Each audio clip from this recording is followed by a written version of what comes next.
안녕하세요. 당신의 특별한 일주일을 만들어줄 슈퍼이크입니다. 2022 대선 투표까지 벌써 한 달 앞으로 나갔습니다. 윤석열, 이재명 후보 두 후보 모두 치열한 다툼을 이어가고 있어서 아직은 누가 우위에 있다고 말하기 어렵습니다. 두 후보의 공약을 뉴스로만 이해하려고 하니까 너무 어렵고 복잡하다고 느끼신 적 많으셨을 겁니다. 그래서 오늘 부동산 정책의 핵심을 쉽고 빠르게 준비해봤습니다. 그럼 가실까요? 슈퍼이크 지금 시작합니다. 너무나도 다른 윤석열 후보와 이재명 후보, 그래도 통하는 구석은 있습니다. 두 후보 모두 문재인 정권의 부동산 정책은 실패라고 입을 모으는데요. 아시다시피 문정부 5년간 징벌적 과세와 과도한 대출 규제가 있었습니다. 이 때문에 많은 국민들이 집을 사지도 팔지도 보유하지도 못하는 상황이라는 것이죠. 실제로 경제정의 실천 시민연합 자료를 한번 보시면 서울 아파트 공시가격은 4년간 86%, 시세는 79%가량 고폭으로 상승한 걸 알 수 있습니다. 결국 두 후보는 궁극적인 목표로 집값을 안정시키자는 것에 동의하고 있어요. 윤석열 후보는 집값이 폭등하지 않는다는 시그널을 시장에 줄 필요가 있음을, 이재명 후보 역시 집권 여당 후보로서 현 정권의 부동산 정책은 부인할 수 없는 실패라며 사과한 바 있죠. 그렇다면 두 후보 어떤 점에서 어떻게 다를까요? 부동산 공약은 크게 두 가지 포인트로 요약할 수 있는데요. 부동산 세금 어떻게 바꿀 것이냐, 그리고 부동산 공급을 어떻게 늘릴 것이냐, 이 두 가지 포인트가 핵심이라고 할 수 있는데요. 결정적 차이인 부동산 세금부터 보고 가시죠. 첫 번째, 부동산 세금입니다. 우선 이재명 후보는 증세, 즉 세금을 더 걷겠다는 공약을 펴니다.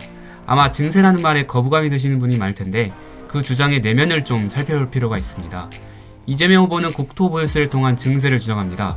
국토보유세가 뭐냐 하면 토지 가격의 일정 비율을 세금으로 내는 건데요. 쉽게 말하면 토지를 소유한 모두가 세금을 내게 됩니다. 그렇게 되면 토지를 많이 가진 사람이 더 많은 세금을 내게 되겠죠. 아니, 또 세금만 왕창 뜯어가서 또 돌아오는 건 없는 거냐? 이렇게 생각하시는 분들 참 많을 겁니다. 이재명 후보는 대신 이 국토보유세를 모두 모아서 모든 국민들에게 균등 분배하겠다고 말합니다.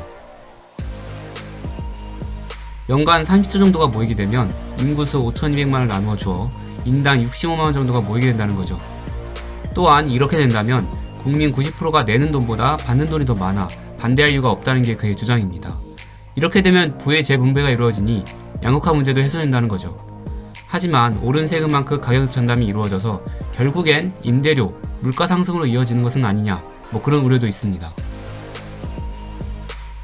반대로 윤석열 후보는 감세를 주장하고 있습니다. 여기서 또 의아한 분들이 있을 겁니다. 다주택자들을 잡아야 하는데 감세라니, 이게 무슨 소리일까요? 실제로 문정권 들어서 양도세율은 무려 70%, 60%가량으로 세계적으로도 상당히 높은 편이고 중과세율도 인상되었습니다. 팔 기회를 줘야 파는 건데 60%가량을 뜯어가면 당연히 안 팔지 않겠냐, 이런 말입니다. 오히려 양도세 때문에 다주택자들이 시장에 매물을 팔지 않으니 공급이 따라주지 않는 건 아니냐, 이런 주장을 펼치고 있습니다.